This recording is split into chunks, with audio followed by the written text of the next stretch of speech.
بسم اللہ الرحمن الرحیم۔ حضور صلی اللہ علیہ وسلم کے زمانے میں درندوں کا کلام کرنا۔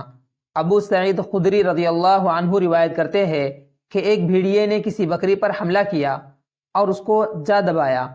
چرواہے نے اس کا پیچھا کیا اور بکری کو اس سے چھڑا لیا۔ بھیڑیا دم دبا کر بیٹھ گیا اور یوں بولا: او چرواہے، تجھ کو خدا کا خوف نہیں آتا؟ اللہ تعالیٰ نے مجھ کو رزق عطا فرمایا تھا اور تو نے اس کو مجھ سے چھین لیا۔ یہ سن کر چرواہا کہنے لگا: کیسے تعجب کی بات ہے کہ ایک بھیڑیا دم دبا کر بیٹھا ہوا کس طرح انسانوں کی طرح باتیں کر رہا ہے۔ بھیڑیے نے جواب دیا: میں تجھ کو اس سے بڑھ کر ایک عجیب بات سناتا ہوں، اور وہ یہ کہ محمد یثرب میں لوگوں کو وہ خبریں بتا رہے ہیں جو گزر چکی ہے۔ چرواہا اپنی بکریاں ہانکتا ہوا مدینہ میں پہنچا اور ان کو ایک کنارے میں کر کے آپ صلی اللہ علیہ وسلم کی خدمت میں حاضر ہوا اور آپ سے سارا ماجرا عرض کیا۔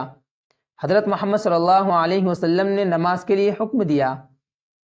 چنانچہ اعلان کر دیا گیا کہ نماز تیار ہے۔ اس کے بعد آپ تشریف لائے اور گوار سے فرمایا: ان لوگوں کو بھی وہ بات سنا دو۔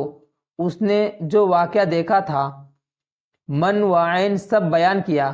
اس کے بعد آپ صلی اللہ علیہ وسلم نے فرمایا: یہ سچ کہتا ہے، اس ذات کی قسم جس کے قبضے میں میری جان ہے، قیامت اس وقت تک ہرگز نہیں آئے گی جب تک کہ درندے انسانوں سے باتیں نہ کرنے لگے، اور جاندار تو درکنار، آدمی کا چابک کا پھندا اور اس کے جوتے کا تسمہ بھی اس سے باتیں کرے گا۔